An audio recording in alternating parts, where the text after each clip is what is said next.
আগের ভিডিওতে তো আপনারা দেখতেই পেয়েছেন আমরা সারাদিন জার্নি করে ভীষণ টায়ার্ড ছিলাম, আর সন্ধেবেলা চলে গেছিলাম সকলে মিলে চা খেতে ছাদে। আর সেটা তো আপনারা দেখতেই পেয়েছেন আগের ভিডিওতে। আর রাত্রিবেলা সকলে চাটা খেয়ে আবার ফুরফুরে মেজাজ হয়ে আশপাশটা একটু ঘুরতে গিয়েছিলাম, যে কি কি আছে আশপাশে। যেহেতু নতুন জায়গায় এসেছি, তো জায়গাটা একটু এক্সপ্লোর করছিলাম।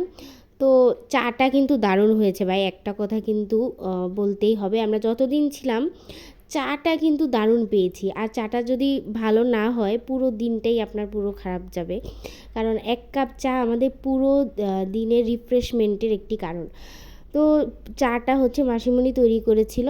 আর আপনারা তো জানেনই যে মাসিমণির গাছপালার কত শখ। মাসিমণির পুরো বাড়িটাই একটা বাগান বাড়ির মতো, কারণ সে এবং মেসো গাছপালা ভীষণ পছন্দ করে, তাই ওদের একটা ছোট্ট গার্ডেন আছে।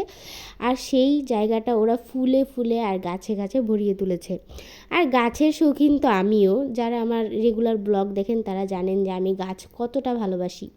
যেখানেই নতুন কোনো গাছ দেখি ভাবি যে কখন সেটা বাড়িতে নিয়ে আসবো।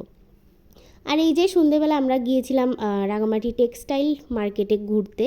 আর এখানে সব হ্যান্ডমেড জিনিস ওরা বিক্রি করছিল, আর অনেক সুন্দর সুন্দর কালেকশন কিন্তু এখানে ছিল। ইভেন এখানে যে জামা কাপড়গুলো ছিল, ব্যাগ ছিল, সেগুলোও কিন্তু ওরা নিজেরা হাতে তাঁত শিল্প দ্বারা তৈরি করে। আর এখান থেকে আমরা অনেক অনেক শপিং করেছি। আমরা তো মনে হয় পুরো মার্কেটটাই তুলে নিয়ে এসেছি, এত এত শপিং করেছি। তো সকলেই একটা একটা করে ড্রেস কিনেছি, কেউ দুটো কিনেছে। তো সবগুলো ড্রেস অনেক সুন্দর ছিল। দেখা হবে নেক্সট পার্টে।